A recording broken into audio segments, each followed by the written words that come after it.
শনিবার 14 সেপ্টেম্বর আরজি করে অভয়া হত্যা মামলায় প্রথম ব্রেক থ্রু পায় কেন্দ্রীয় তদন্তকারী সংস্থা সিবিআই। এদিন টালা থানার তৎকালীন ওসি অভিজিৎ মণ্ডল এবং আরজি করে প্রাক্তন অধ্যক্ষ ডাক্তার সন্দীপ ঘোষকে গ্রেফতার করে সিবিআই।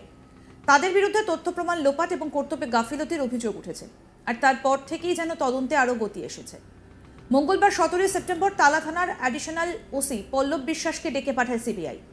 এদিন আরজি কর হাসপাতালে তরুণী চিকিৎসককে ধর্ষণ এবং হত্যার ঘটনার আগেই সিবিআই এর হাতে গ্রেফতার হয়েছেন টালা থানার প্রাক্তন ওসি অভিজিৎ মণ্ডল।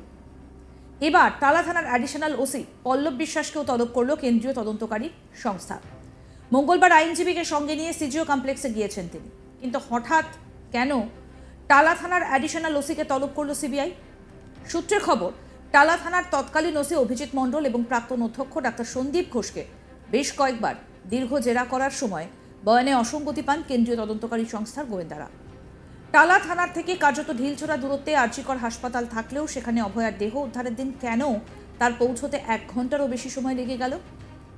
তিনি সেদিন অন্য কারো নির্দেশের অপেক্ষায় ছিলেন কিনা সেই বিষয়েও জানতে চায় সিবিআই। আর এই পরিস্থিতিতে টালা থানার অ্যাডিশনাল ওসি পল্লব বিশ্বাসকে তলব বেশ তাৎপর্যপূর্ণ বলেই মনে করা হচ্ছে।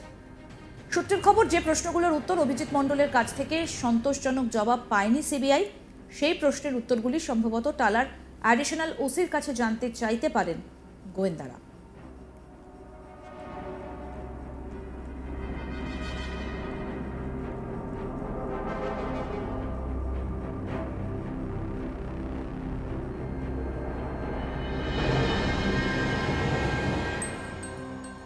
শনিবার 14 সেপ্টেম্বর আরজি করে অভয়া হত্যা মামলার প্রথম ব্রেক থ্রু পায় কেন্দ্রীয় তদন্তকারী সংস্থা সিবিআই। এদিন টালা থানার তৎকালীন ওসি অভিজিৎ মণ্ডল এবং আরজি করে প্রাক্তন অধ্যক্ষ ডাক্তার সন্দীপ ঘোষকে গ্রেফতার করে সিবিআই।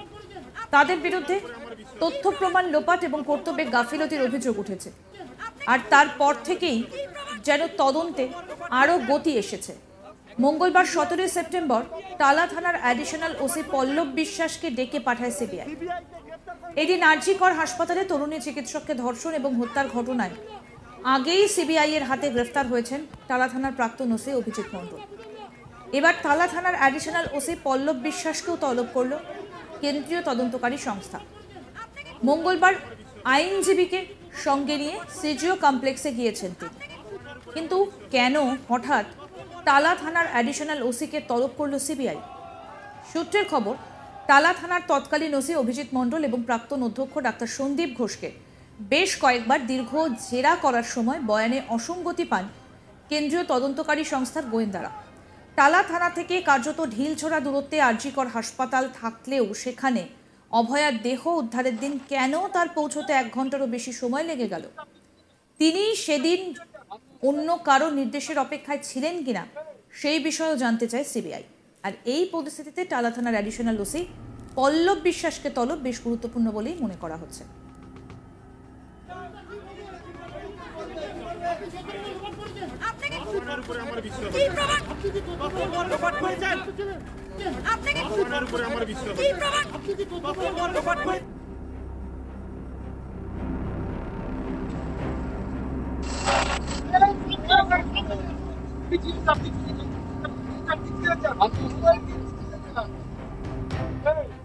আমাদের প্রতিনিধি অরিন্দম এই বিষয়ে কি প্রতিবেদন তুলে ধরেছেন, শুনবো এবার। টালা থানার অ্যাডিশনাল ওসি পল্লব বিশ্বাস তাকে ডেকে পাঠায় সিবিআই। মঙ্গলবার দিন সিবিআই এর যে স্পেশাল ক্রাইম ব্রাঞ্চ সল্টলেকের সিজিও কমপ্লেক্সে সিবিআই এর যে স্পেশাল ক্রাইম ব্রাঞ্চ সেখানে আসে টালা থানার অ্যাডিশনাল ওসি পল্লব বিশ্বাস। তাকে মূলত ডেকে পাঠানো হয়েছে এই যে আরজি করের ঘটনা, যে ঘটনার তদন্ত সিবিআই স্পেশাল ক্রাইম ব্রাঞ্চ করছে, তারা কিন্তু সেই ঘটনায় ডেকে পাঠায়। আমরা জানি ইতিমধ্যে টালা থানার ওসি অভিজিৎ মণ্ডল তিনি কিন্তু এই একই মামলায় গ্রেপ্তার হয়েছেন এবং তাকে কিন্তু সিবিআই গ্রেপ্তার করেছে এবং তিনি এই মুহূর্তে সিবিআই কাস্টাডিতে রয়েছেন। আমরা যেটা দেখেছি, ঘটনার পর কিন্তু যখন কলকাতা পুলিশ তদন্ত গ্রহণ করে এবং কলকাতা পুলিশ তদন্ত গ্রহণ করার পর কোর্টের নির্দেশে সিবিআই এর হাতে এই তদন্তভার পৌঁছয়। সিবিআই এর হাতে তদন্তভার পৌঁছানোর পর যেটা আমরা দেখতে পেয়েছিলাম যে আরজি করের যিনি তৎকালীন অধ্যক্ষ প্রাক্তন অধ্যক্ষ সন্দীপ ঘোষ, তাকে একাধিকবার যেমন জিজ্ঞাসাবাদ করা হয়েছিল, পাশাপাশি টালা থানার যিনি ওসি ছিলেন অভিজিৎ মণ্ডল, তাকেও কিন্তু একাধিকবার ডেকে পাঠানো হয় এবং একাধিকবার জিজ্ঞাসাবাদ করা হয় এবং তারপর যেটা আমরা দেখতে পাই যে তাকে কিন্তু গ্রেপ্তার করা হয়, তাকে বেশ কিছু নথি নিয়ে আসতে বলা হয়েছিল। সে একাধিকবার সে নথি নিয়ে আসে এবং তারপর তাকে জিজ্ঞাসাবাদের পর তাকে গ্রেপ্তার করা হয়েছে এবং এখন তিনি সিবিআই কাস্টাডিতে রয়েছেন। এরপর আমরা যেটা দেখতে পেলাম যে মঙ্গলবার দিন এবার কিন্তু টালা থানার অ্যাডিশনাল ওসি পল্লব বিশ্বাস তাকে কিন্তু ডেকে পাঠায় সিবিআই আধিকারিকরা। তাকেও কিন্তু বেশ কিছু তথ্য নিয়ে আসতে বলা হয়েছিল, বেশ কিছু নথি নিয়ে আসতে বলা হয়েছিল এবং আমরা যেটা দেখতে পেলাম যে মঙ্গলবার দিন তিনি বিকেলের দিকে সল্টলেকের যে সিজিও কমপ্লেক্স, যেখানে সিবিআই স্পেশাল ক্রাইম ব্রাঞ্চের অফিস, সেখানে তিনি আসেন। তারপর দীর্ঘক্ষণ তিনি সেখানে ছিলেন এবং দীর্ঘক্ষণ থাকার পরে তারপর তিনি সেখান থেকে বেরিয়ে যান। যেটা আমরা সিবিআই সূত্রে জানতে পারছি যে তার কাছ থেকে বেশ কিছু নথি চেয়ে পাঠানো হয়েছিল এবং পাশাপাশি তাকে কিন্তু বেশ কিছু প্রশ্নের জিজ্ঞাসাবাদও করেছে সিবিআই আধিকারিকরা। মূলত এই যে ঘটনা, অর্থাৎ আরজি করে যে নির্মম হত্যাকাণ্ড, যে তরুণী চিকিৎসক যে নির্মমভাবে হত্যা হয়েছিল, সেই ঘটনার যে তদন্ত সিবিআই করছে, সেই তদন্তের ক্ষেত্রে মূলত টালা থানার ওসি তার কাছ থেকে, যেমন আমরা জানতে পেরেছি যে প্রশ্ন ছিল যে ঘটনার পর টালা তার ভূমিকা কি ছিল, ঠিক সেই রকমই টালা থানার যিনি অ্যাডিশনাল ওসি তার কাছ থেকে মূলত যেটা সিবিআই যে জানতে চাইছে, আমরা যেটা সিবিআই শুধু জানতে পারছি যে তাকে তার ঊর্ধ্বতন কর্তৃপক্ষ অর্থাৎ টালা থানার ওসি তাকে কি নির্দেশ দিয়েছে, অর্থাৎ যখন তার কাছে এই ঘটনা এসে পৌঁছয়, যে খবর এসে পৌঁছয় আরজি করের এই নির্মম হত্যাকাণ্ডের খবর যখন পৌঁছয়, তখন তার কি ভূমিকা ছিল, সে ডিউটিতে ছিল কিনা, সে কি পদক্ষেপ নিয়েছিল, বা তাকে তার ঊর্ধ্বতন কর্তৃপক্ষ অর্থাৎ ওসির কাছ থেকে কোনো রকম কোনো নির্দেশ ছিল কিনা, বা নির্দেশ থাকলে কি সেই নির্দেশ ছিল।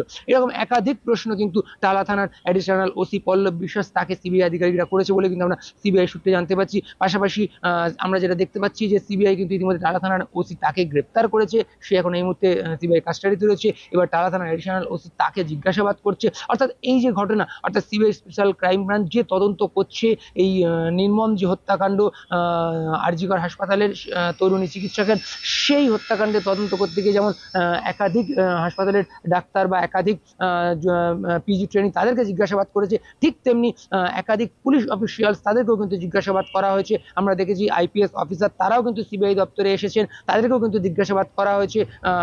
তৎকালীন ডিসি নর্থ তাকেও কিন্তু জিজ্ঞাসাবাদ করা হয়েছে, তাকেও আমরা দেখেছি সিবিআই এর দপ্তরে আসছে। এইভাবে আমরা যেটা বলতে পারি যে এই যে ঘটনা, এই ঘটনার যে পূর্ণাঙ্গ তদন্ত, সেই তদন্ত কিন্তু সিবিআই করছে এবং সেই তদন্তের খাতিরে কিন্তু এদিন যেটা আমরা দেখতে পেলাম যে টালা থানার অ্যাডিশনাল ওসি পল্লব বিশ্বাস তাকে এবার ডেকে পাঠানো হলো এবং তিনি কিন্তু জিজ্ঞাসাবাদের সম্মুখীন হলেন। এটাই তার প্রথমবার তিনি আসেন। মঙ্গলবার দিন তিনি বিকেলে নাগাদ সিবিআই দপ্তরে আসেন, সিজিও কমপ্লেক্সে সিবিআই স্পেশাল ব্রাঞ্চ, সেখানে আসেন এবং তারপর তাকে দীর্ঘক্ষণ জিজ্ঞাসাবাদ করা হয়। তিনি কিছু নথি নিয়ে এসেছিলেন, তবে সংবাদ মাধ্যমের সঙ্গে তিনি কোনো কথা বলতে চাননি।